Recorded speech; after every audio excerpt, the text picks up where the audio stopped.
it's like feel like I now understand how to relate with a woman and how to keep a healthy, passionate sexual chemistry alive by doing this dance between being sweet and being spicy, and like it's like tending to it, honoring both my gentleman and my wild man, allowing them both to have time to be expressed.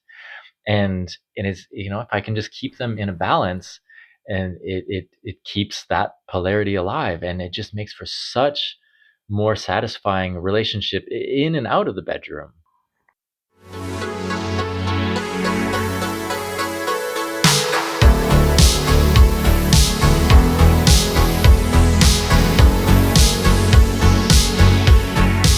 Welcome to Reclaim Your Radiance, a sex, love, and relationship podcast that focuses on helping you live your most turned on, vibrant life through creating incredible, healthy relationships and exploring all that the world of intimacy and pleasure has to offer us. We can create a life that allows us to shine, play, connect, be whole, and empowers our truest selves. Are you ready? Let's explore.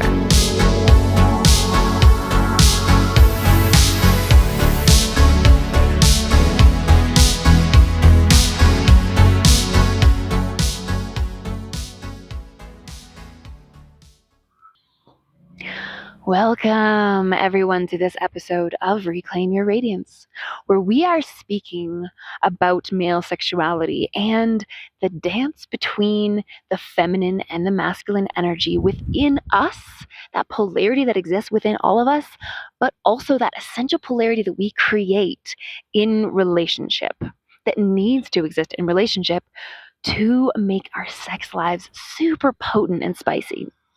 We all have gentle, compassionate, nurturing beings, as well as this primal, erotic desire inside of us to rip our lover's clothing off. But how do we balance this? Especially for men who have been given a lot of confusing advice lately on when it is best to be compassionate and gentle, and when we want them to release their primal beast and ravage us. This episode is all about how to create a safe and sexy dynamic with a partnership that allows us for that to come through.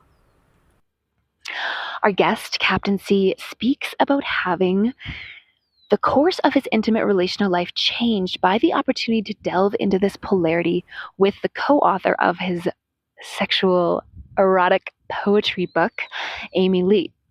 By cultivating a balance of emotional safety and primal pursuance, he opened up more deeply than ever into her receptive femininity, which resulted in his ability to feel honored and empowered in exploring his raw masculine essence, releasing sexual shame, and discovering how his uninhibited expressions of loving desire could open a sense of connection with the divine for him and his lover. The book, Sweet and Spicy, is a poetic duet written during this polarized erotic journey and can be found on Amazon, and a link will be provided in the show notes for you. This episode talks a lot about the masculine and feminine.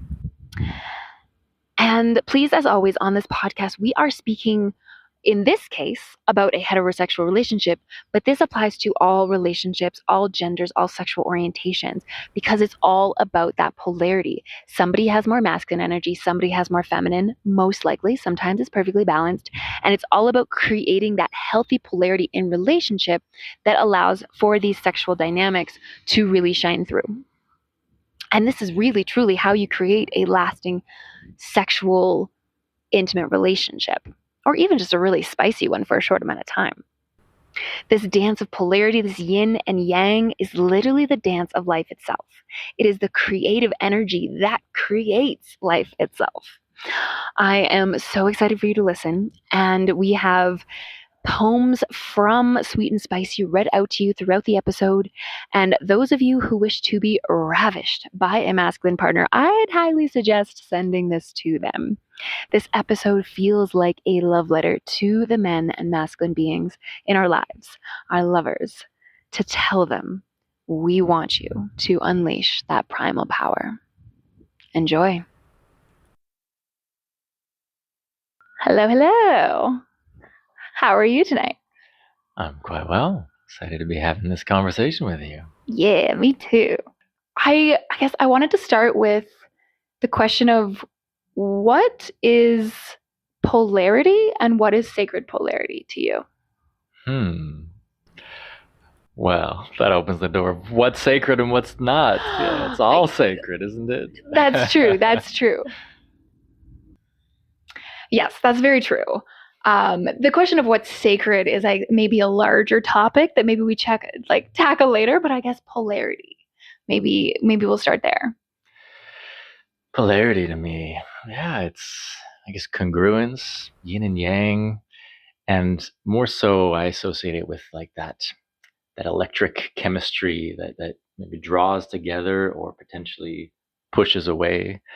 That dynamic tension between two congruent parts or opposing parts. Yeah, the opposing especially. Hmm.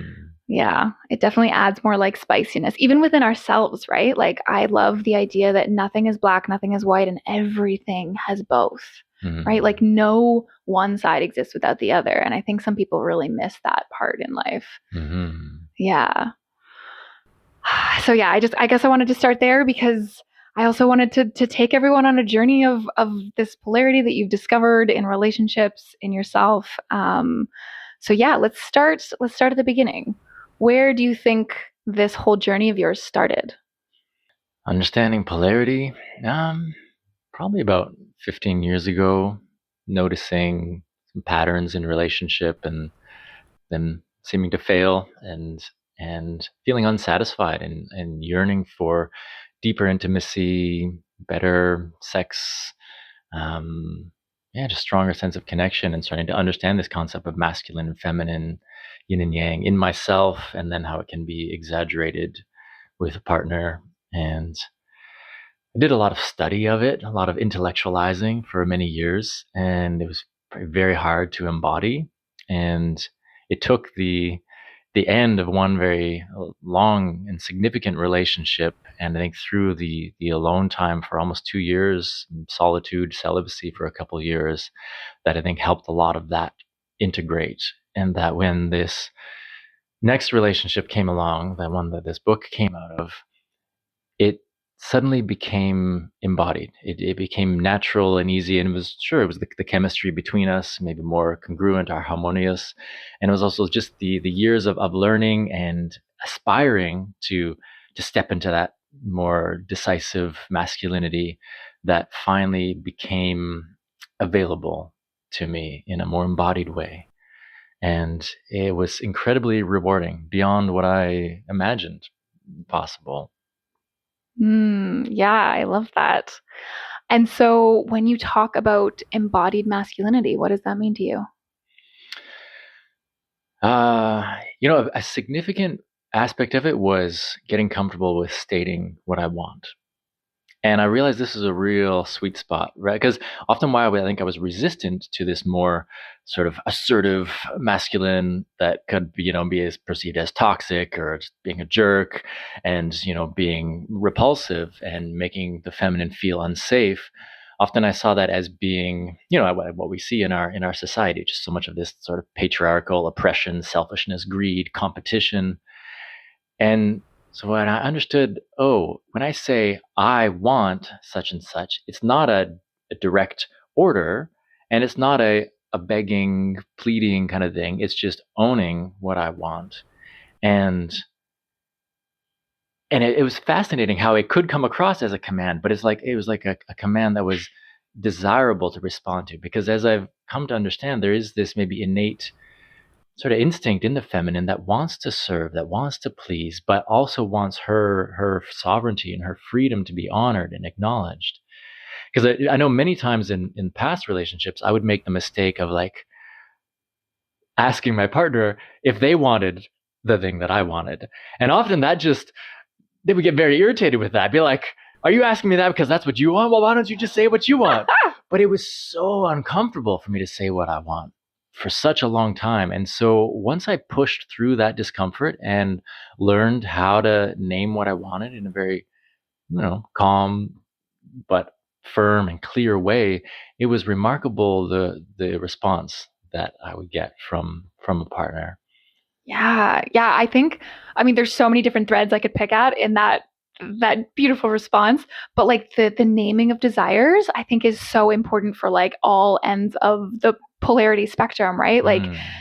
Like the first time I had a partner say like, well, what do you want? I could not, I couldn't answer. I sat there and went, oh, wait, right. And like that silence, I really beg everyone who's listening to not take that silence as like a non-answer, but that like maybe they haven't been asked that before.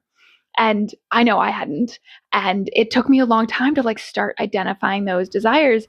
And it's interesting that you see it as a more like masculine thing, because I would almost name it as a more feminine thing, right? That there is like, I mean, there's both sides to that naming of desires, but I guess there is like a directive kind of side to that, right? Of like, this is what I want.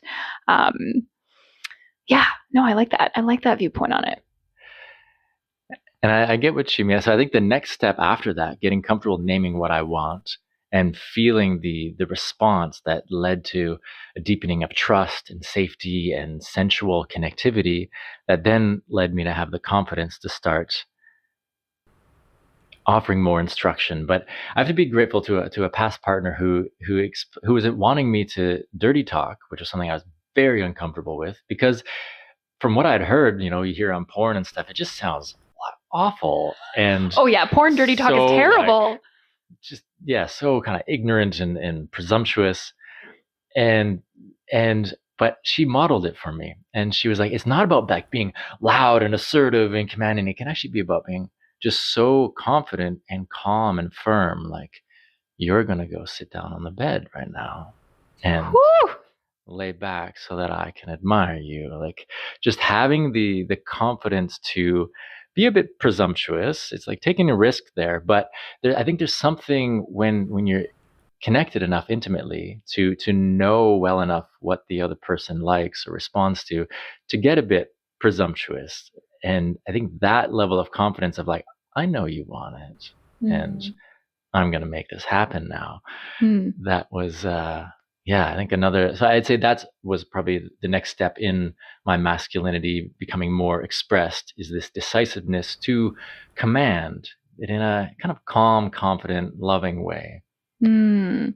And I love that that's because you know the person. That's because you're taking their desires that they've stated to you, or you've given them the space to express, that you Hmm. can then use that to give them that like confident container of masculinity. But I really want to name here, like you mentioned toxic masculinity, and like that's where so many people's minds go to, right? Is like the standard narrative nowadays. And like I love that your book is called Sweet and Spicy for this reason, that like you've talked about like that blending between that sweet, more like nurturing side and that like more spicy masculine side. Some may call that like the light and the dark feminine, or the light and the dark masculine as well. Hmm. But like the like being able to balance those things, right? Like when do you have that nice guy mentality and that like opening and softening, and when do you have that commanding charge, and how do you make sure that that commanding charge isn't in the realm of toxicity? Hmm. So like, do you have a roadmap for that for yourself? Well, I think it has to start with creating safety, like having the respect for a woman's independence and freedom and sovereignty, and acknowledging that, and, creating emotional safety, I guess, through being gentle, nurturing, curious. I think what really how it really kind of blossomed open in this particular relationship was maybe the first few times, in getting to know each other, and then a little activation comes up, and I notice her raising her voice, and I notice my heart beating faster, and I notice myself ready to get into defensive, argumentative dynamic, which was, patterns from the past. But I was able to pause myself because I'd gone down that road many times, and it always just seemed to dissolve into chaos and confusion and disconnection. And with this new relationship, I was like, I don't want to go down that path. And I'd rather be in a relationship than be right. Kind of, as the saying we hear is advisable. And so I had the wherewithal to just name it. Like, oh, I notice you're raising your voice. I notice I'm getting activated. Like, is this really about the thing that we're about to argue about? Or is it what's something deeper or something underneath this? And therefore I invited her into like collaboration to unpack something that was coming up for us at an emotional level. And I think that was a pivotal moment that built a lot of trust in her, that I could kind of stay calm and collected even when I was getting activated, that I wouldn't sort of lose control of my emotions and become volatile or aggressive or critical with her. And that even though I was having stuff come up, I could lean in to connection. And that just brought us closer to be able to talk through things and unpack things with a lot of care and compassion. And so that then, I think that level of safety, of emotional safety, then led to a lot more kind of physical chemistry between us. And it's like it's almost like I had more credit in the bank with her, that I could then take risks at other times when I think part of feeling her safety and her trust and her allowing more space, like her inviting and welcoming my leadership and her actually allowing space for it. There's many times when she could have jumped in and made the decision and kind of taken the lead, and I'd see her just take a breath and pause and be like, oh, she's actually going to let me lead. And that just felt Mm-hmm. so honoring. And what happened is it allowed me to be more in touch with my intuition, because I wasn't having this anxious pressure of like, I've got to lead, I've got to make this decision, I got to go. I was like, oh, I can actually take a breath and feel into what do I want here? And what does it's like somehow I just tapped into being able to tell the difference between, when she needed gentle, like nurturing and holding and caressing, or when it was time to push her against the wall and have my way with her. And it felt really risky to be like, oh my God, like which way do I go? They're very different paths. And, either one could lead to, you know, fail. Mm-hmm. But I started to trust that almost actually my body would tell me. It's like when I would think about, do I just like, hold her and cuddle her, or do I get primal? And when I would think about, oh, do I get primal, and I would feel a reaction in my body, I started to learn to trust that I was perhaps feeling her body as well. It's almost like when I would start thinking that, I could start to see signals in her physiology that would show me, be like, oh, like she's feeling it too. And I don't know, I just somehow learned to trust more an intuitive level of which aspect to bring, the kind gentleman or the primal wild man. Yes, I love that. Hello, dear ones. I'm going to grab your attention for just a moment to share a few quick updates. First of all, for those of you who are not aware, you are welcome to email me at any time at connect@krishall.ca. We are starting to open up slots for new clients coming in the new year in 2025. For those of you who want to schedule a free 45-minute discovery call with me, we can discuss how to get you the sex life and or relationship of your dreams. Secondly, for those of you who want to engage in deeper, more immersive self pleasure in a slower and more intimate way with yourself, we now have a new exciting affiliate. They are known as Wands and or Empowered Women, and they sell gorgeous yoni eggs / crystal eggs and crystal wands of all shapes and sizes for your slow and sensual pleasure. And so for anyone who wants to pick one of those up with a spicy little discount, you can use the code KRIS10, so that is KRIS10, to get that 10% discount.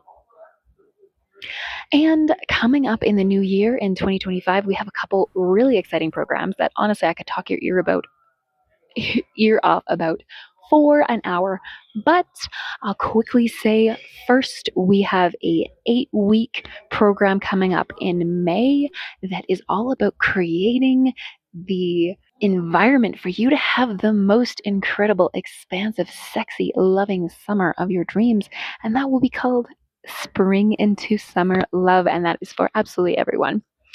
Next, we have what's called Creating a Conscious Relationship, which will be a 10-week immersive program coming in the fall of 2025. So that's September to November. This is for couples only who want to create the most incredible relationship, right? We are going to deep dive into these really special practices that unearth absolutely everything and create the most solid partnership you can imagine.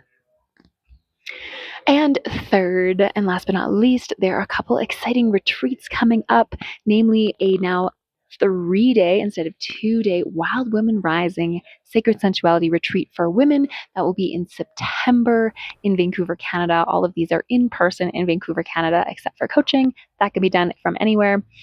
And that is going to be just a super spicy round 2 of what happened last year, which just deep dived into our pleasure, our sensuality, and reawoken deep layers of pleasure within us.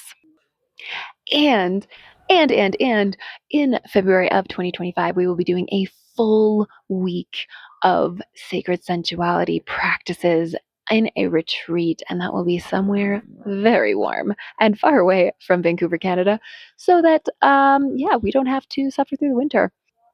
All right, that's it for now. Please enjoy the rest of this episode. Yeah, that space, that like asking to be held.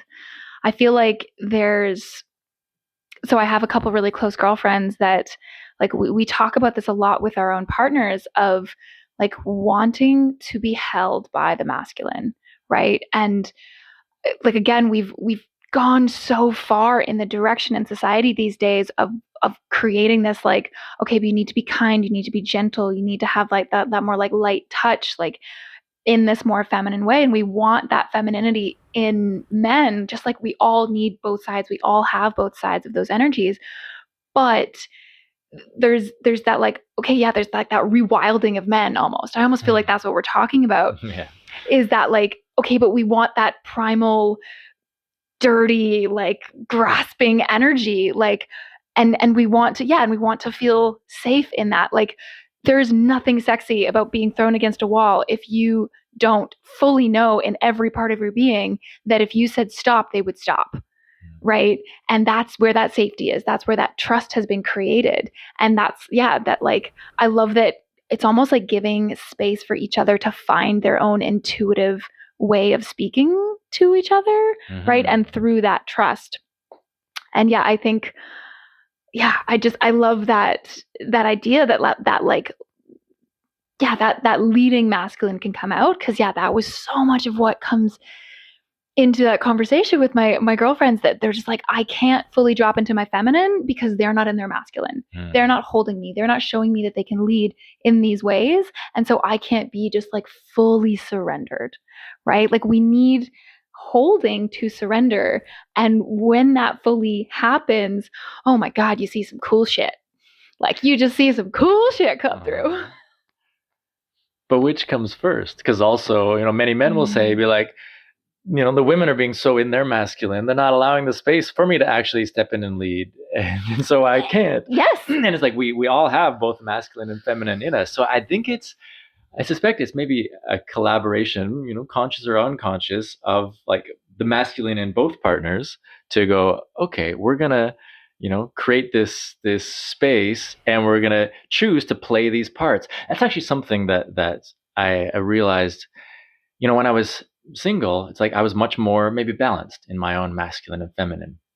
And with this co-author partner, when I initially connected with her, she was on a journey of just wanting to like date herself and really wanted to go deeper into her femininity, but felt the need to do so on her own. And she shared with me months later, she kind of laughed at thinking she could do it on her own, because we both realized that by connecting with each other, it's like we could lean farther into those polarities because we were counterbalancing each other. Whereas if we tried to lean in there without that polar opposite to hold on to, it'd fall over. And, something with what you just shared, I'm curious, and maybe this will be something to ask her, but because I think a lot of men try to put on this tough, confident, assertive, masculine vibe. But I think what created that safety in our connection was also me tapping into more of my like nurturing, maybe kind of this fatherly, caring sensitivity to really like hold her with a lot of tenderness and care and curiosity and affection, which could be considered more feminine on my part. I was tuning into my feminine nurturing traits. But I think that's what gave her the safety, that when she was feeling the fierceness of my wild man, she could remember that like she felt the depth of my genuine loving care for her. So that's probably what created this foundation of safety, knowing that, I'm just playing this part, like I'm allowing this part of me. It's not all of me. It's not consuming me. It's just a part that's been caged, that's been suppressed for so long. And because she's kind of welcomed it, I'm letting it be expressed more and more. And even at times when it perhaps scared her and scared me too, Yeah. it was still like we could both explore it because she knew that foundation of my gentle, nurturing, loving care was always there. So both need to exist. Yeah. Right? It's like the polarity, right? The polarity has to exist within us as well. Like you cannot only have that beast come through without having that tendering, caring, and you're right, fatherly energy. Because like, I mean, women will know that like there's moments where we need to mother our partners. And so I think that's maybe you discovering that other side and like just and speaking to that, like that, there's that fatherly energy that's also needed. Because ultimately what we're seeing when we're attracted at like first sight is we are recognizing the best and the worst traits of our parents in that partner, right? Like there's something called I think they call it like imago. This is from the book Getting the Love You Want by Harville Hendrix. It's one of my favorite books on relationships. It is absolutely fabulous. And it states this idea that like, you're basically that subconsciousness when you're like, ooh, that person's really attractive and I really want to go speak to them. And that person is like so spicy to me. That is you recognizing those similar traits on a very, very subconscious level to both your parents. And you are basically going to be attracted to somebody with the best and worst qualities of both your parents. And you're going to want to heal those childhood wounds from your childhood, right? Like whatever you didn't feel, whatever you weren't satisfied in, you're going to try to get it from your partner subconsciously. And so in that way, like we're both going to be parenting each other, but in a beautiful way if you're both very conscious of it and you're able to, again, like step into that motherly role, step into that fatherly role. And like, I'm not saying baby your partner, but I'm saying that like there's moments where you both need to hold each other with that much tenderness because we're in the most vulnerable places of our lives in our romantic relationships. And we're the best and the worst that we possibly can be. I've really noticed how impactful that is because often I can't hold myself that way. Like I can't have the kind of loving, tender compassion for myself that I can for someone else. And I've had some experiences where it's like a partner's looked into my eyes, like kind of holding me and going like, oh, I can see the little one in you. And suddenly tears are welling to my eyes and going like, wow, like it's like there's aspects of me that my partner could see and feel and acknowledge. It's like their presence created a safety in my psyche that wasn't there when I was, in my own world. And there's something really magical about, someone else's love that creates suddenly this safety for parts of myself that have been so locked away and hidden to finally start to emerge and be experienced, be acknowledged. Yeah. I think similar to what you share from that book, I encountered that in the Attached book, where they talk about how we'll be drawn to someone with the kind of congruent attachment style that we had with our parents, and it'll feel like that electric chemistry of love, but it's actually just the nervous system like buzzing there. And someone with secure attachment will not feel as like appealing and be like, oh, just the chemistry's not there, but that's actually the potential for a secure, healthy relationship. Yes. And something I've been drawn to so much is like that nervousness, that butterflies that we're all told is the golden standard of attraction is actually a dysregulation of your nervous system, right? And that like what you're actually looking for is when you feel calm and you feel so at ease with someone. And that's actually your nervous system going, yes, this person. Like you don't want the person you're coming home to activate your nervous system. Like Uh-huh. That's the exact opposite. But it's just funny how we've all been led to believe that, like, oh no, we don't feel the spark. We don't feel those butterflies. Like, Right. yeah, that's because you're calm. Because that doesn't create for very entertaining soap operas or rom-coms, does it? Oh God. Fuck. Sometimes I look at, like, just brief tangent here. Sometimes I look at TV shows and I'm like, oh my God. No wonder we're all so fucked up in a relationship. These are the examples that we have to That's go our off of. education, yeah. Oh my God, they're terrible. Yeah. That's a whole other thing though. Yeah. No, it's beautiful. It's beautiful. So thank you for sharing those stories. And I'm curious, like, what tools you've been able to employ to kind of navigate this, to navigate that, like, finding a balance between the sweet and the spicy. Yeah. Well, I'd say a primary thing was that ability to kind of access the observer, so to speak, and learning about internal family systems really helped me not identify with an emotion in the moment. To understand that when I was feeling this emotional activation, it was a part of me, and so just like catching myself in the moment, be like, right, this is not me, and whatever this person said and the reaction I'm having isn't all of my being. It's just an aspect that's having this reaction, and so having that thought allowed me to kind of access more of my observer mind, and and have compassion for this emotional activation in me and recognize that it was an important messenger, but I don't need to act on it in the moment. And also I don't want to shoot the messenger and push it away.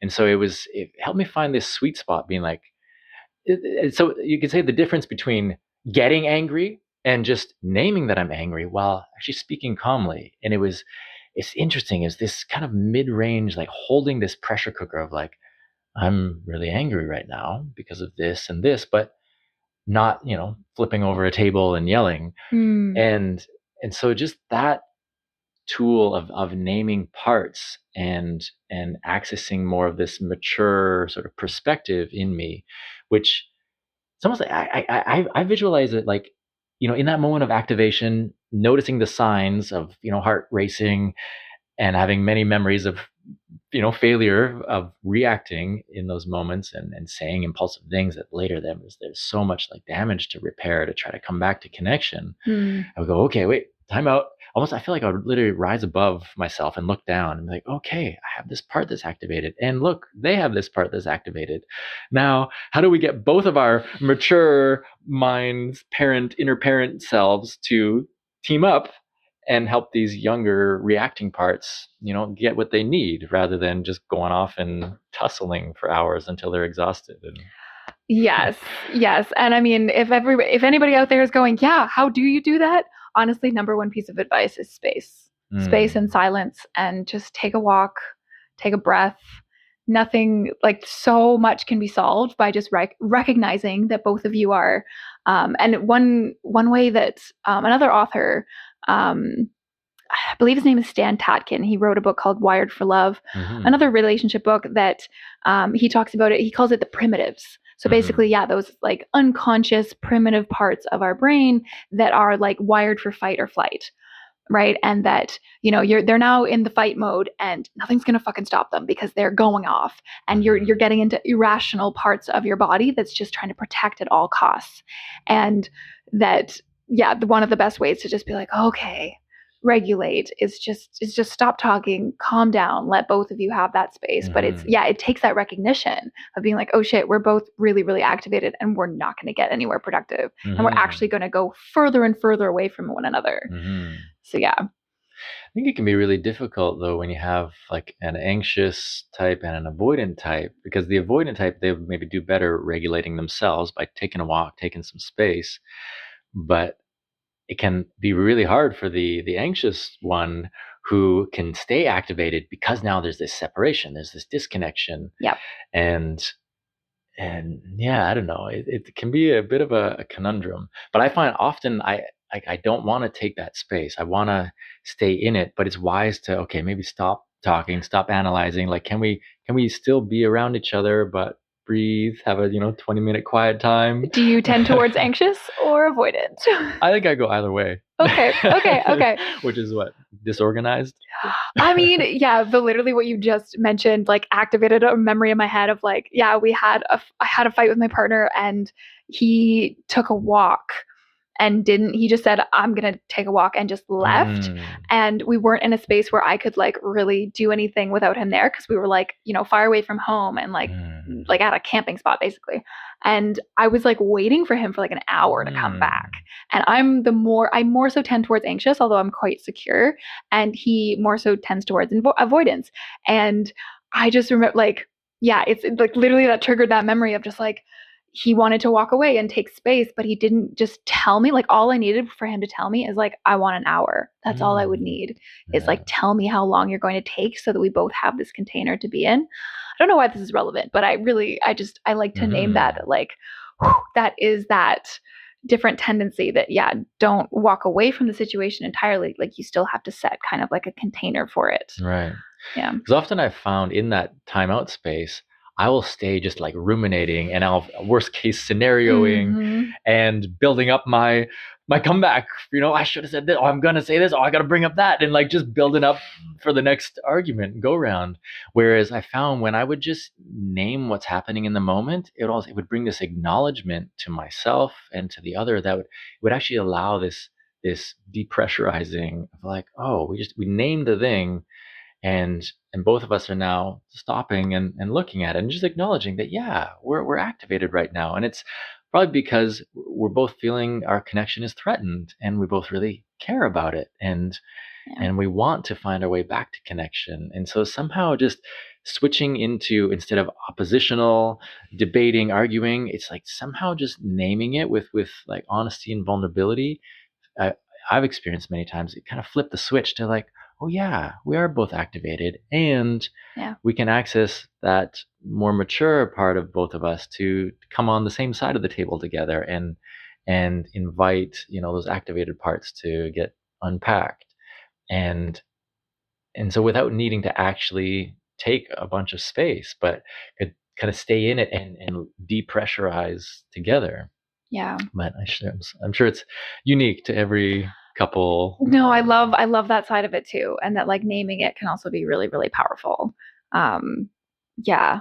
I love bringing in the internal family systems. Which, yeah, if anyone doesn't know, that's like a way, and parts work is a way of like identifying different pieces inside of you, like unique pieces that have different sets of desires and wants and needs and fears. And, sometimes we name them like inner mother, inner father, inner child.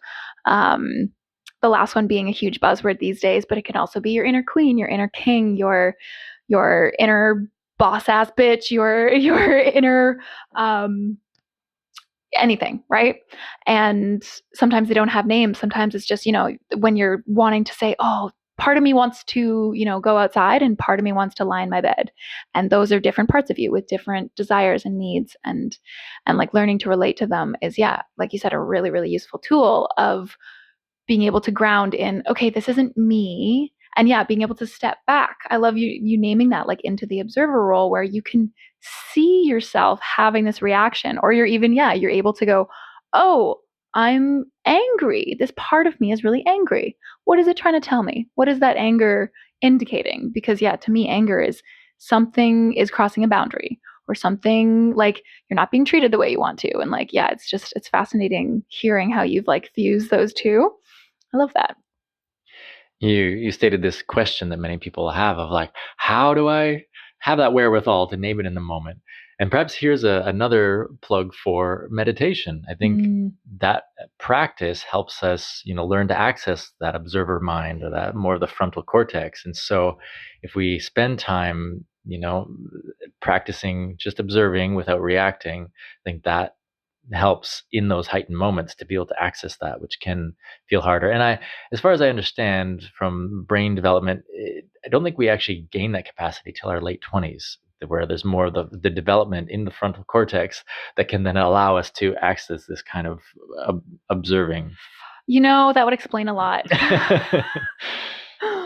Yeah.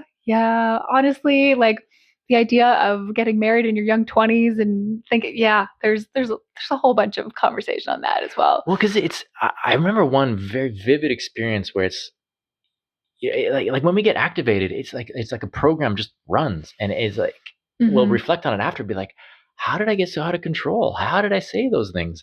And I had one very vivid experience. It's actually at the end of this previous relationship where we had a huge fight in activation, and I left the home and I went to an Airbnb. And as I settled into a space on my own, I literally almost felt a click in my brain that was like, came back to my normal self. And I was like, whoa, the trauma trigger activation cycle just like ended, and I came back to my center. And so it's such it's like these wires just get crossed, and we just spun off into a whole direction that it can feel so impossible to access that kind of responsible maturity and calm communication. Yeah. Wow. That's crazy. Yeah. I can only imagine what that feels like, of like, okay, wait. Okay. You, surrendered one, I take. Mine to indulge in, I make. Down on your knees, obey. Bare your body and sway. Lay obediently and wait. Beat of your heart and pray. Wait for me to part your legs and lips. I start firmly to pull apart. Barrier of thighs so wide, secret zeal revealed. Surrendered one. Your hand on my throat speaks the same language as those brilliant, bold eyes that blaze into mine. It's a daring language undoing, delivering depth, dark desires, and dirty deeds. It's a scandalous language unspoken, singing strength, sweet surrender, and sexy secrets. It's a provoking language unparalleled, promising penetration, power play, and painful pleasure. A lustful language that lets me know it is time to cede control of my body aching, to feed your primal hunger, to heed your lustful dominance, to be yours for the taking. Love language.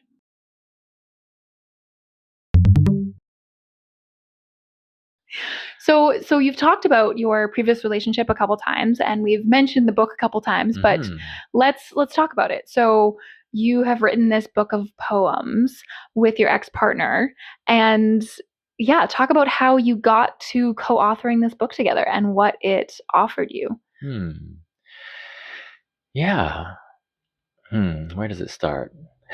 Starts at a festival and a lovely connection. We knew each other previously in community, but felt some chemistry at a festival connection.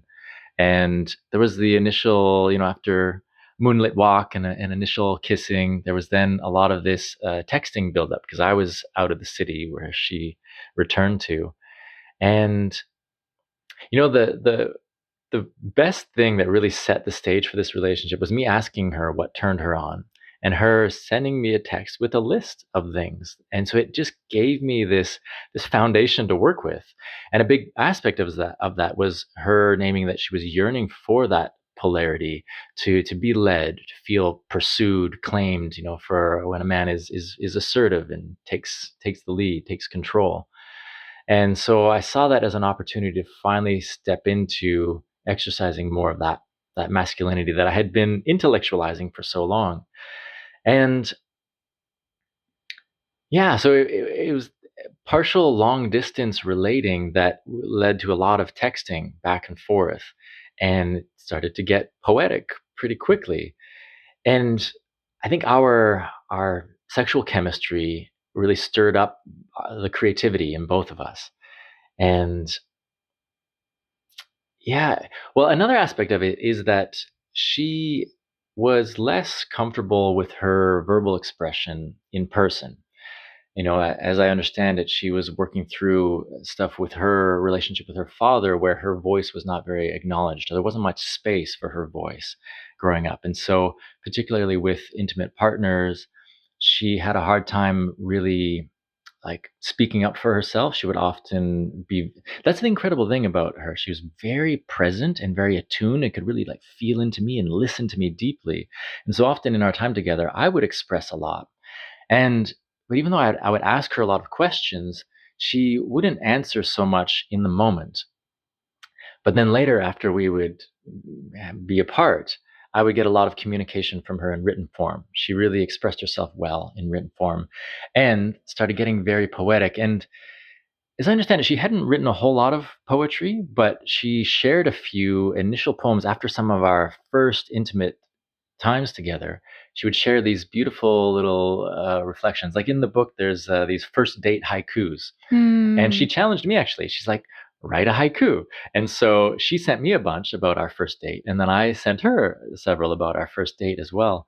And I loved her poetry. Like it opened up. I'm a musician and songwriter. And so seeing her express creatively in the way, it's like, it just opened up another layer of love in me for her. I was just like, oh my God, I love that she's expressing poetically. And so I started to respond and really encourage and invite that. And she was a bit shy at first, but then she started to get more confident, and I was just, and perhaps experiencing my delighted responses and my poetic responses. We started to just build this momentum back and forth of sharing these poems. It often would be after we would have a juicy sexual connection time together, there would be this like, oh, is it going to be another poetic emergence after this? I love that. Oh my gosh, yeah, like I did actually read the first date haikus. They're great. Yeah,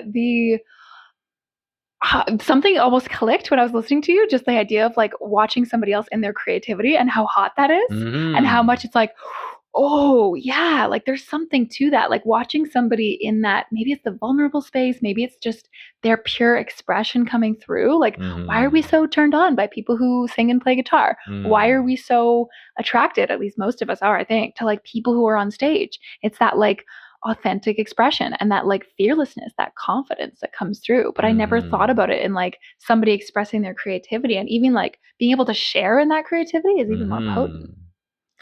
Yeah, actually, that was one of the things in her list, like a man with a guitar singing and playing guitar or something. So I was like, oh, check mark, got that. But I think it was maybe our third or fourth date where she invited me over and she wanted to do some painting together.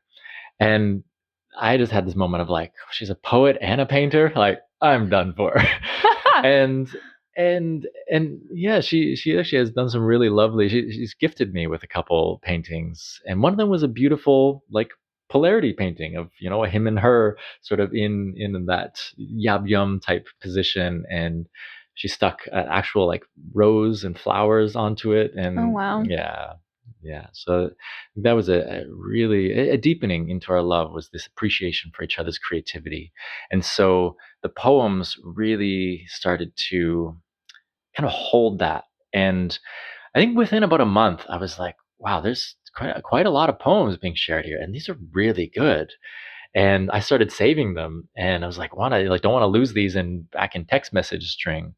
And I think it was about yeah, we started dating in the late summer, fall, and it was by the following springtime I suggested to her that I was like, I think there's enough books to consider putting, or there's enough poems to consider putting a book together. And initially, she was very resistant to that idea because she was just writing poems to share with me, and it was just for her, it was just part of her journaling, processing experience. She was not writing them to kind of go out in the world the way. And I think at times she challenged me. She's like, you're a songwriter, yeah, you're a performer, you want to get out there and share your stuff. She's like, that's not me, I'm not a performer, these are just my poems. And that kind of saddened me because I was like, God, these are so good, more people need to experience them. And so by the later fall, about a year after we'd started being together, she agreed. She's like, okay, I'm ready to to put a book together. And for her, it was also a commitment into deepening our connection, our relationship, because I was actually feeling maybe some distance or some avoidance from her, and I was yearning for more intimacy, more depth, and collaboration. I think that's something I really value in partnership is working on something that feels of substance together and something to be shared with others. And so when she, responded and was ready to put the book together, I was really grateful that she was having the courage to want to share these, because they're quite vulnerable. It's funny. I then had to face my own my own struggles with realizing, like, oh, we're actually doing this, and some of these very sexually explicit poems that I also never thought, I wrote them just for her to turn her on, and that suddenly, oh, these are going to be received by others, and that's been quite the journey. Yeah. So what has been like the biggest learning from this whole process?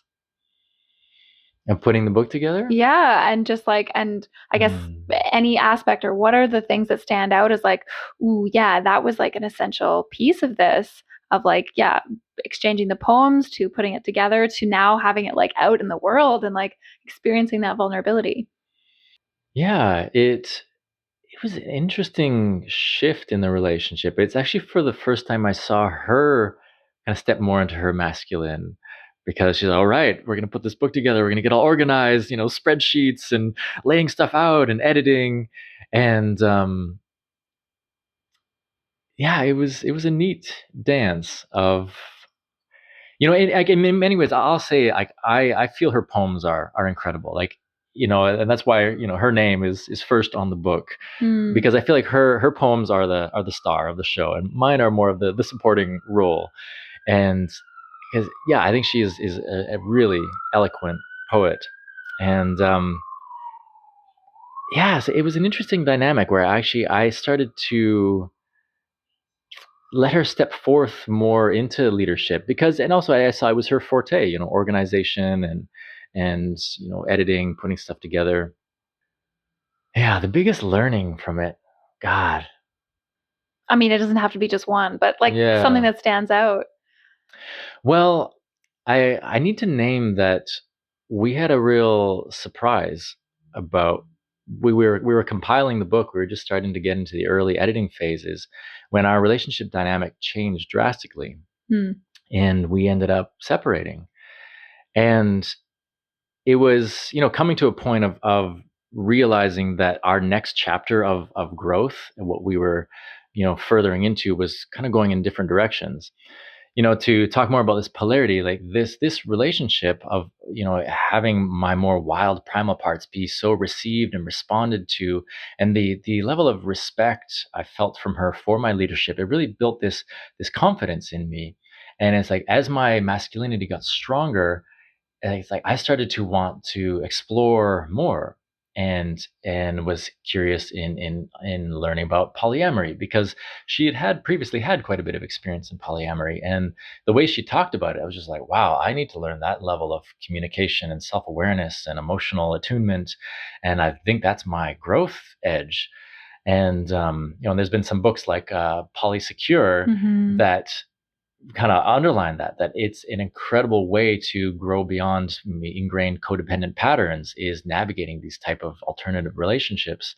And so I had a curiosity and a yearning to explore this kind of relating, and I understood it was on the table because she initially, was open to the possibility, and had previous experience with it. I was like, well, great to go into that with a partner who already has some experiences of the pitfalls and the nuances. But what happened when brought that, like, okay, like I had a spark of strong connection with someone else, and I'm like, okay, this is starting to happen, and I communicated that with Amy, and it's like she had come to a different place in herself. I think as her femininity had deepened, she was more interested in having just more sacred communion and deepening into monogamy. And, I guess having already explored polyamory, like she wasn't needing to learn or explore that any further. And so it was it came as a shock to me, honestly. Like, I thought we were so solid because we had navigated, different difficulties with such beautiful communication and harmoniousness, and our sexual chemistry had stayed so alive, after a year and a half. And it was a real tough shock to face that when I got honest with myself and she was honest with herself and we were completely honest with each other. It was like, what? Does this mean we can't continue on? Like, oh my God, oh no. And so we spent a while like trying to figure out every other which way it might be able to work. And we just kept coming back to some of these fundamental things that were different in what we were wanting for in our future growth and in relationship. And so it was a really difficult process and also a really healing process, because it was the first time I had such a respectful, acknowledging separation where we took time to share the things we learned from each other and the things we're going to miss about each other and the things we're so grateful for.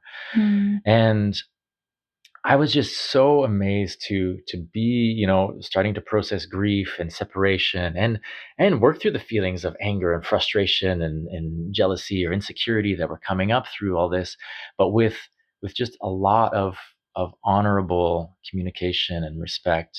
And so we and I was concerned that there was this risk that this beautiful project of the poetry book might go by the wayside, but was happy to discover that we were both committed to seeing it through. And so even though we were separating, we stayed. It's like the book kept us in communication. We started to try to limit our communications because, especially me, I kept wanting to process and analyze things, and also I wanted to. I mean, I still loved her, and I still do love her so much. And so there's that wanting to hold on to it. It was a really hard time in letting go of it. And particularly, until we made these agreements, okay, we're just going to communicate through the document of the book and notes and on there. And I'd say that was so difficult because it's, reviewing all these really intimate moments put down in prose that reminded me of all these beautiful, sexy times together. It just kind of kept it alive for me. And but I have to acknowledge us both for the persistence and the maturity to navigate grief and, attachments, wanting to hang on and start to really treat the book as its own entity. And I see it as like we had a creative baby together. And so now we're separated, but we're still co-parenting this this creative baby we've had. Yeah, it almost gives a whole new lens to the book itself, of like that there's almost this yearning of the polarity between one another, right? It's almost like that star-crossed lover kind of vibe of like you're over here having these thoughts and feelings and sexy thoughts even, and then there's the other side of it. And like the way the book is written too, it's like there's so much, like there's the masculine on one side of the page and the feminine on the other, right? And there's always like a yin and a yang moment on each page, which I found really beautiful, that like complemented one another. And there's almost, there's like this separation that I'm imagining between the two, that there's like this divide where it's like you have so much love and compassion for one another, but it's like this, but it just isn't right anymore, and you're briefly in this like synced up place, and it sounds like you were exactly what the other person needed at the time, and then after a while you're no longer that for each other. And it's so beautiful, and it's also so refreshing to always like to hear more and more stories like that, where people can acknowledge like this was so beautiful for what it was, this is what needed to happen, this is what we both needed. And even like calling in what you were talking about before, of like that you both recognize that the healing that you both needed was in relationship. And you can't heal relationship without relationship. Like you just can't.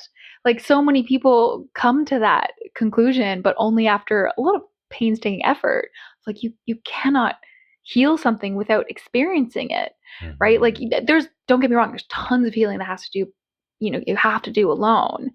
But you get to a certain point where you go, oh, no, now it's time to do it in a relationship. Like you can't heal fully your sexual trauma without having sex, right? Like you just couldn't do it, because you can do a lot by yourself, and you do have to do a lot by yourself, and then you get to a certain point and you go, oh, right, this is a point where I need to be in relation to heal relationships.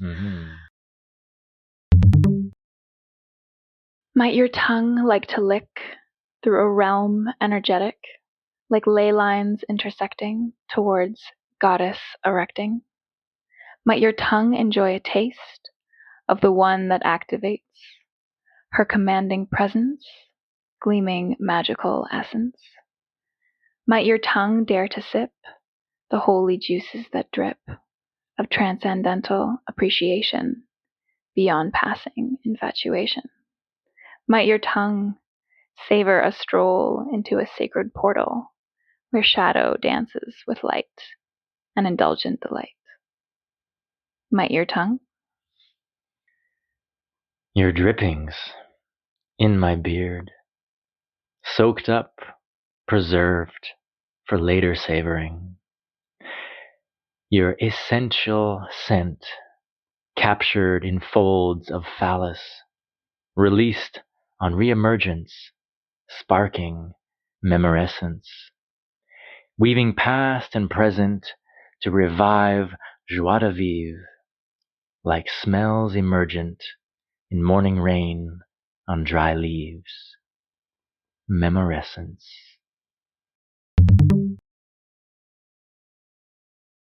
But yeah, that dynamic, that like polarity, I can feel it now. Yeah. Yeah, I'd say this relationship and this book is kind of a symbolic of it. It's changed the course of my relational trajectory and my sex life. Like I grew up with a very, religious, no, sex was not talked about. And, and had such a hard time talking about sex, even just naming different parts and acts. And I'm grateful that she was very comfortable in her sexuality and she really welcomed, my expression of it. And it was beautiful that, even just her like physiological responses when it's like, as I would say words, I could, notice her breath or movement in her body that were so enticingly responsive that made me want to start to speak more about sex and about my desires. And there was times where it was so uncomfortable. Like there was a time where she probably waited patiently for about 2.5 hours while I was like, she could tell there was something that I wanted, that I desired, that I wanted to express. And I was so afraid of naming it, so afraid of rejection or judgment. And I chewed on it for hours. And it was such a beautiful moment. When I finally named it, it's like she already had something planned to surprise me with, which was pretty much exactly the thing that I was so afraid of expressing. Like, I don't know, she intuited my desire. And it was such a moment of like, oh, really? Like, wow, I can name this thing that I'm so shy and ashamed about, and it can be so welcomed and enjoyed by my partner. And so it's like I feel like I now understand how to relate with a woman and how to keep a healthy, passionate sexual chemistry alive by doing this dance between being sweet and being spicy, and like it's like tending to it, honoring both my gentleman and my wild man, allowing them both to have time to be expressed. And it's, if I can just keep them in a balance, and it keeps that polarity alive, and it just makes for such more satisfying relationship in and out of the bedroom. And so yeah, Yes. I'm really grateful to this relationship. It helped me. I can see it, both of us. We shifted and grew and healed a lot, and it really came into ourselves in many ways. And this is why I love that this book is a kind of a symbolic legacy of that. Oh, yeah, that's so beautiful. And do you have names for like the opposite, right? The feminine side of it, those polarities that kind of like match and play well with those two sides of yourself? I don't know. I think I'm gonna have to leave that to right. the feminine to name. Yeah, that's fair. I mean, I will say one aspect of it, and you could say maybe it's this extreme of like receptivity and surrender, but something I found that really activated me was the kind of this hunter prey dynamic. When she would kind of be coy and like run away. Well, there was a time actually out in nature where I told her, you have 10 seconds, run. And that's terrifying. it was so exciting and hot, and yeah, just running through the woods, chasing her, catching her, and starting to remove her clothes, and then and that part of her then like wriggling and slipping away and dashing away again, half declothed. It activated such a primal energy in me that I'd never really experienced before. And I think it was a big part in helping this aspect of me integrate. It had been so locked away, so suppressed, that I'd say I was not operating with my life force that was available to me, because that was locked away.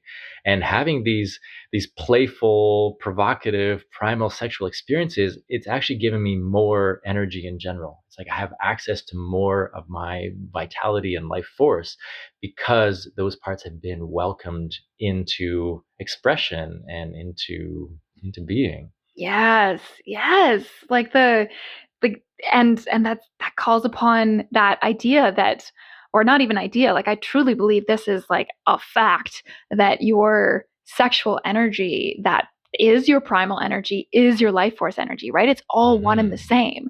And I think we spoke earlier about how like discovering and being able to stretch and play and find confidence and find all these different parts of yourself within that sexual energy translated to so many different parts of your life, right? And oh yes, that primalness that you totally called it like so on the nose, that like that energy that we then discover is accepted and allowed, and we have moments where we fully surrender to the energy itself, right? Like we can surrender to each other, and we can also surrender to that energy. And like I think of a moment, and you know what, being outside really helps this. I gotta say, like anybody who hasn't tried having sex outside, just like, speaking of my favorite oh thing. my god, it's the best. Like I think somebody called it being an ecosexual. Yeah. Like being really turned on by outside. But I think it's that like primalness in all of us that gets turned on by it. And that like, yeah, giving that space to go fully wild, right? Like I've heard even the idea of there's orgasms and there's climaxes, and climaxes are more controlled, right? Like you know what you're about to experience, versus an orgasm is like you don't know what you're doing and you just let go. And you just like, you might thrash and just like you go fully wild, but like knowing that you'll be accepted in whatever expression comes through is huge. Like yeah, I think of like a recent time having sex outside, and like a part that came through, like I think I named it as like my partner's inner king, but he was actually more like, no, this is the beast. And like and he like growled, and there was like just so much primal energy in that. It was like whew. And we were already in like some deep spaces, but this like, yeah, this just like wildness came out, and it was just, oh yeah, like it's just so much. There's so much to be said about, yeah, being seen in your primal nature and allowing that to come through. And I'm just realizing in this moment, there's often talk about, clear communication and consent, especially when exploring kink and BDSM type stuff, and how it's often, it's the person who is agreeing to be more on the submissive side. They're actually holding the power. They're choosing to consent, to allow the other person to have this kind of control and leadership over them, and it can come to an end at any time with a safe word or whatever. But in this example I was giving of this primal predator type thing, it's like she agreed to play this game and to consent to this dynamic when she actually started to run. Because if she hadn't run, then I wouldn't have accessed that sort of hunter instinct to pursue. And so it's like I was inviting it by the command to run, and she could have chose not to run, and it wouldn't have not activated that heightened dynamic. But because she chose to play and run, it just brought this other level of energy that I didn't know was possible. And so it was like a non-verbal, it was a very physical, like, consent, and okay, we're gonna play this dynamic, and very much that feminine of like, okay, I'm gonna, be the receptive, be the away, that the pulling energy, and I'm gonna be the pursuing, penetrating, chasing energy. Yeah. That's so fun. Do you have any other like fun examples of moments where it was like, oh yeah, that was like a really amazing dynamic that we tapped into, that was, yeah, that had that almost primal push and pull, or like, yeah, any other kind of moments you want to share that were like, yeah, that one. Oh yeah, a really there's a really distinct moment. It was actually, I think, only about a month in being together, and we were on a camping trip, and I had this bit of a fantasy and a desire to tie her up to a tree, and I proceeded to do so. It was a bit more of this chasing her and catching her, tying her to the tree, and then some other people came along. There was we were near a shore, and this boat came in like very close to us, and I was so frustrated. I was like, oh, and and I could see her getting quite anxious about it, and I did the responsible thing. I freed her from her bonds, but there was this real primal part of me that wanted to leave her tied up and like scare them away. And yeah. Oh, that's so funny. Yeah, I mean, that's a kink too, being tied up and left alone, like that, like festering, like, oh God, if they could have come back for me. I don't know. I remember a lot of old time moments of like, oh yeah, you're gonna be tied up and then get left in a closet, Mm. Oh yeah. Well, as we kind of start wrapping up here, is there anything else you want to say to listeners? Any thoughts that are rumbling around your mind that you want to share? Yeah. I think I'll name that something that really helped me in learning to create this safety for a feminine partner was an experience for a number of years where I was co-parenting some stepdaughters, and their mother is a therapist, and she was kind of mentoring me in how to create a healthy relationship with her daughters, because she was repairing her wounds with her father. And yeah, just understanding the significance of having boundaries, of speaking firm boundaries, and how that can create safety. Being too kind of open and accepting can create actually uncertainty and insecurity, because it's like, oh, we don't know where the boundaries, where the limits are. And so I found that was a really important thing, was to be aware enough myself to understand what my boundaries were and what boundaries I wanted, and to name them and to stand for them when they were pushed against. And I think that's a really, I've come to understand that that's actually a healthy thing. When a child tests the boundaries, that's a great sign, and it's important. It's an important moment for the parent figure to hold that. And yeah, and so I think just learning to interact and create safety and connection with these young women helped me to recognize that in every adult woman there's still those parts that are the child, the girl parts, and accessing that kind of nurturing fatherly energy. Just that experience in parenting really helped me to learn how to create safety for a woman, and to not be weird about it. That's it.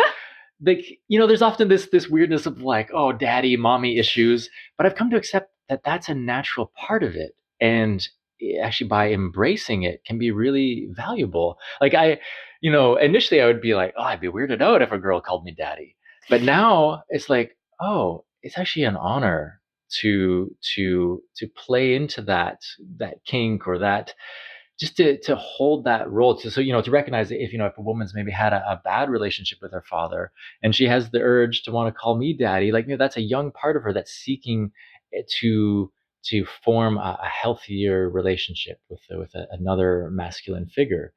And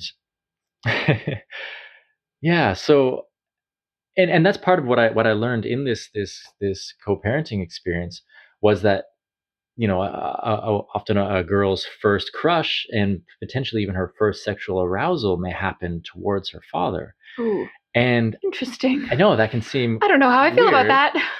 Well, and so this is, I mean, so this, my therapist, ex-partner, was warning me. She's like, this might happen. Like, as this young girl may, she's used to hugging and cuddling you, and she may start to become sexually aroused before she even understands what it's all about. And she's like, this is a really crucial moment for how you react. If you get all weird about it and push her away, that's going to imprint in her sexuality and her relationship with men. Ooh, interesting. Yeah. And so it's having this awareness and it, it did happen where this young girl was trying to be almost like she was like flirting and trying to seduce me, and I was like, what is going on here?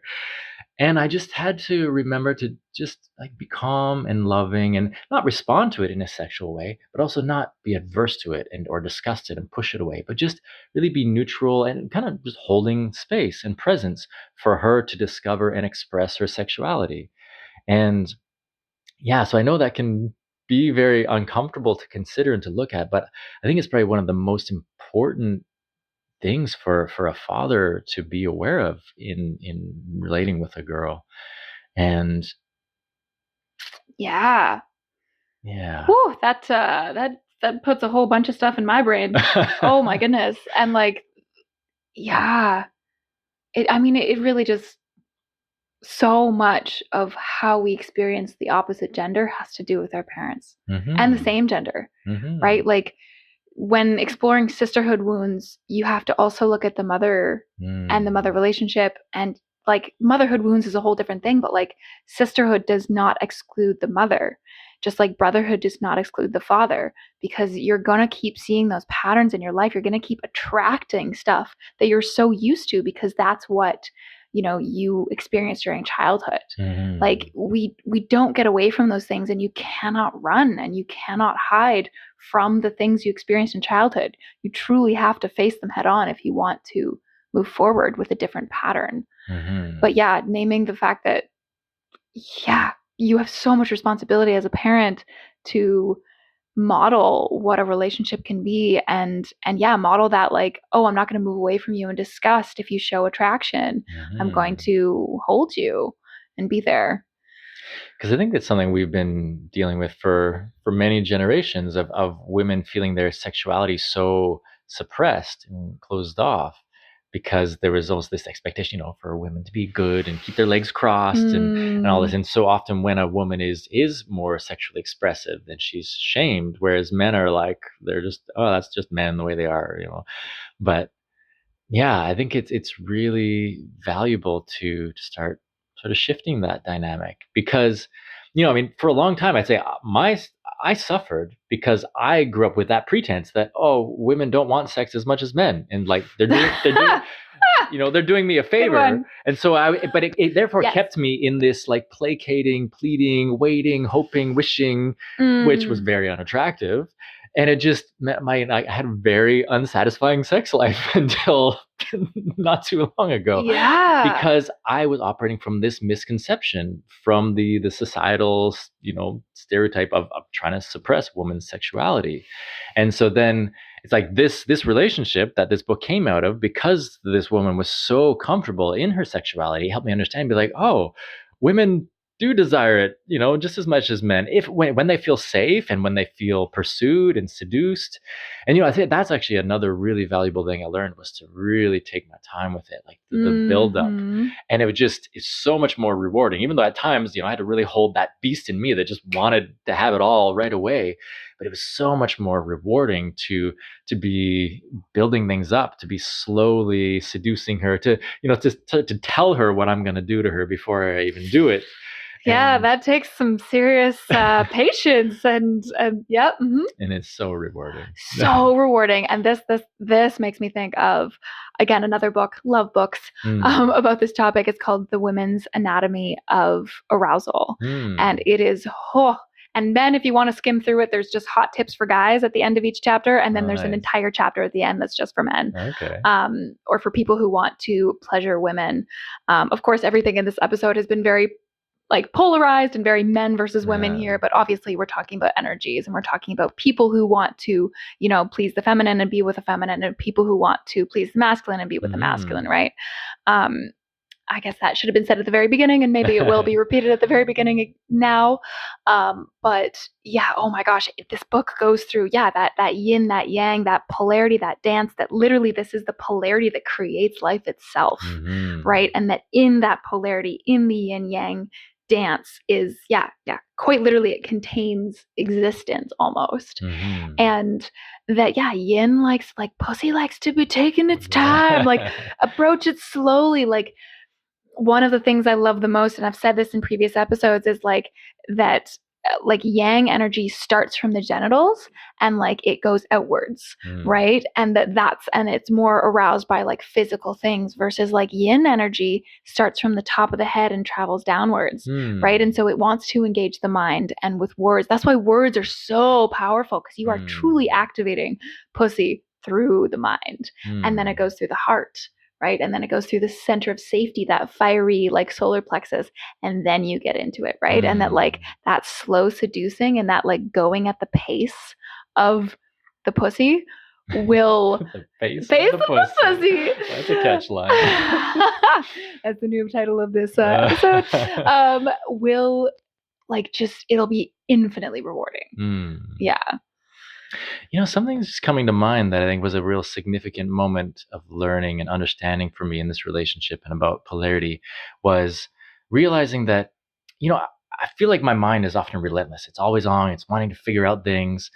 And when I could take this role, when I realized that I'll say it this way. Sometimes I feel kind of like my mind and my hands are kind of like a tool. Like they want to be working, fixing, repairing, understanding, figuring stuff out. And when I started to realize that if I utilize those tools to arranging the things so she doesn't have to think about them, like, when we're going to eat, where are we going? It hit me in a moment we were driving together in the car, and she pulled her jacket over her legs because she was cold. And I was like, oh.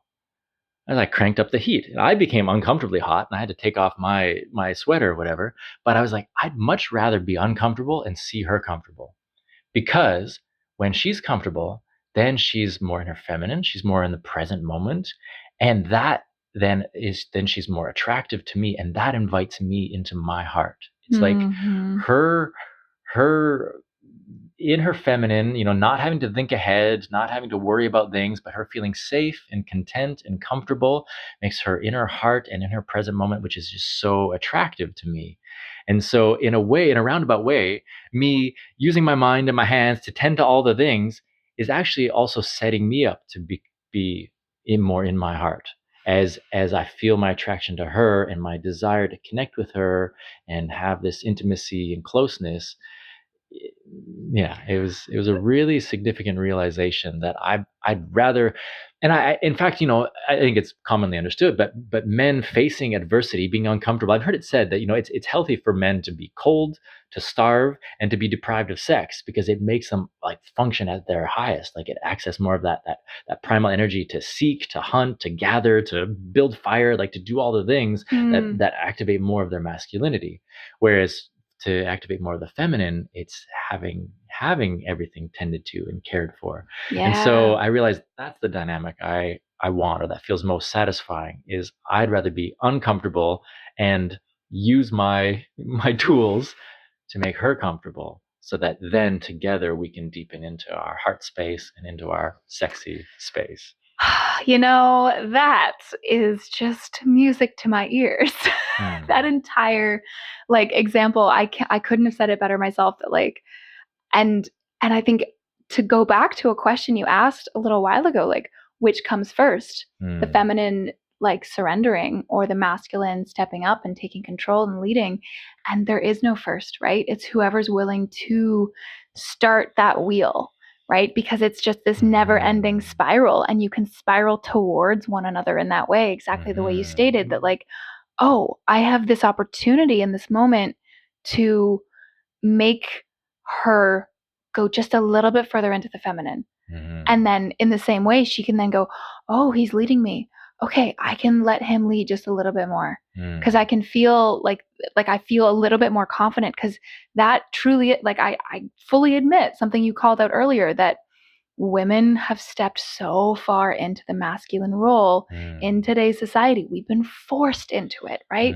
We've been forced into 9-to-5 jobs that are completely run by the masculine, right? And we have to support ourselves. We have to do all these things to make sure that we're just baseline taken care of. And we're slowly learning, I think, in today's society, how to do those things from a feminine place. But it takes time, because we're literally surrounded by structures that are built for the masculine. And yeah, just again, like what you said is music to my ears. And I'm sitting here going, fuck yes, fuck yes. I want every man to hear that, because that truly is, like the happy wife, happy life kind of like old school mentality, but it's still true.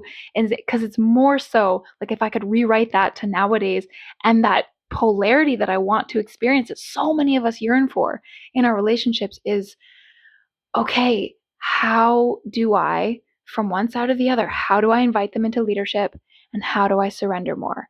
And then following that spiral inwards and inwards and inwards until you reach that point of like, I guess full circle is sacred polarity of like, and the sacredness being, I don't know, I still have trouble with the word sacred, but like, and some people explain it so well, but it's just that it's life itself, right? Sacred meaning like the root of life itself. I guess I see sacred as like an intentional and conscious attention and honoring of something. It's like I'm choosing to focus on a certain element, and my attention, my care to it is is giving it this. I'm choosing to make that meaning of it. I'm choosing to make it sacred to me by my attention to it. Yeah. Yeah, I totally agree. All right. Well, that brings us full circle. And yeah, we definitely need to wrap things up. But thank you so much for coming on today. I have absolutely loved this conversation. I loved all the places that it went. It snaked around like a snake coming up from Kundalini energy. And yeah, so if anybody wanted to continue the conversation with you or find your book, where would they go for that? Yeah, the book is available on Amazon. Just search Sweet and Spicy, a poetic duet of erotic polarity.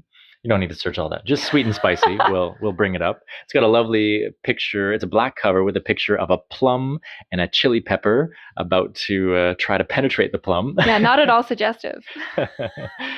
And also, you could follow Amy Lee Poetry on Instagram and on Facebook. It's Lee spelt with an Leigh. And you can find me at Captain Candor on Instagram. I've my name on the book is Captain C, because I haven't yet been able to fully own putting my my public name to it because of the religious community background that I'm attached to. But I'm working through that. That eventually I will integrate these fragmented parts of myself. But yeah, I really suggest following Amy Lee, because she's working on another book that has, I think, a lot more poems came for her through our separation process, and so I believe it'll be coming out in this winter season. So yeah, she's quite active on Instagram and Facebook. So Amy Lee Poetry, and by the time you get this podcast out, I intend to be a lot more active with Captain Candor as well. Amazing. Thank you so much. And with that, we come to the end of this episode of Reclaim Your Radiance. Thank you so much for listening in. If you enjoyed this episode and came away with some valuable insights, the absolute best way you can show your support is by sharing this episode with a friend or on social media. Talking about the episode is absolutely invaluable. Sign up for our mailing list or our private WhatsApp channel to receive bonus content and notifications for online and in-person workshops, retreats, courses, and special one-on-one coaching offers, all of which are in service of helping you live your most radiant and turned on life. To connect, head on over to the show notes to find our email, Instagram, TikTok, and more. We hope to hear from you soon. Until next time, stay radiant.